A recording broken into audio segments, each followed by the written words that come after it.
மாண்புமிகு உறுப்பினர் சாசி சிவசங்கர் அவர்கள். மாண்புமிகு உறுப்பினர் சாசி சிவசங்கர் அவர்கள்.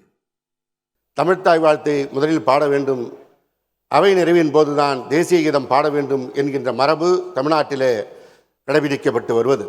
இது ஏதோ அவைக்கு மாத்திரமல்ல, நீங்களும் நானும் பள்ளியிலே படிக்கும் போதும் அங்கேயும் இந்த நிகழ்வுதான் நடைபெற்று என்பதை உங்களுக்கு நான் சுட்டிக்காட்ட விரும்புகிறேன். பேரவைத் தலைவர் அவர்களே, வந்தே மாதரம் பாடல்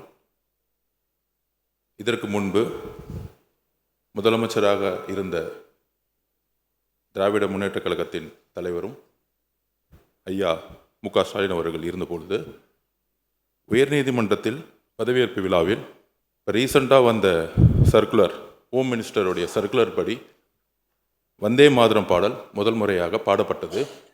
அப்பொழுது திரு மு.க. ஸ்டாலின் அவர்கள் அதற்கான மரியாதையை எழுந்து கொடுத்தார்கள். இது ரீசண்டாக வந்த பிரச்சனை. அதற்கப்புறம் பதவியேற்பு விழாவில் மாண்புமிகு முதலமைச்சராக பொறுப்பேற்பதற்கு முன்பு கவர்னரிடம் கோரிக்கை கொடுத்தார்கள். அப்பொழுது கவர்னர் ஹோம் மினிஸ்டருடைய சர்க்குலரை தான் நாங்கள் ஒபே பண்ணணும்னு சொன்னார். கிட்டத்தட்ட 5 நிமிடம் அப்பொழுதே தன்னுடைய கோரிக்கை வைத்தார் பதவியேற்பு விழாவுக்கு முன்பே. அதன் பின்பு கவர்னருடைய அலுவலகத்தில் அடுத்த பதவியேற்பு நடக்கும் பொழுதும் நம்மளுடைய கோரிக்கை முதல்வரும் சரி நாங்களும் சரி வைத்தோம். கவர்னருடைய கண்ட்ரோலில் இருக்கக்கூடிய அவருடைய அவையில் பதவியேற்கும் பொழுது மாநில அரசால் எந்த விதமான முயற்சிகளை செய்ய முடியல. ஆனால் அரசு நிகழ்ச்சிகளில் எப்பொழுதும் தாய்மொழியாக இருக்கக்கூடிய தமிழ்த்தாய் வாழ்த்தை பாடினோம். அதே மாதிரி இன்றைக்கு மாண்புமிகு முதலமைச்சர் அவர்கள் முதல் சட்டசபை கூட்டத்தில் பேரவைத் தலைவர் அவர்கள் இங்கு தலைமை இருக்கக்கூடிய அவையில் கவர்னருடைய கோரிக்கைகளை முதலில் வந்தே மாதரம் பாடணும்னு சொல்லும் பொழுதும் சரி, அதில் முதலமைச்சர் உறுதியாக நின்று பேரவைத் தலைவர்களும் உறுதியாக பேசி எங்களுடைய கருத்துக்களை கவர்னரிடம் உறுதியாக கூறி பேரறிஞர் அண்ணா உருவாக்கிய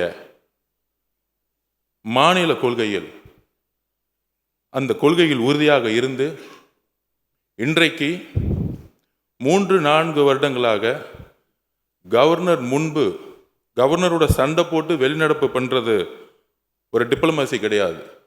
எந்த கவர்னர் புறக்கணிக்கப்பட்டாரோ அதே கவர்னர் முன்பு தமிழ்த்தாய் வாழ்த்து பாடப்பட்டது.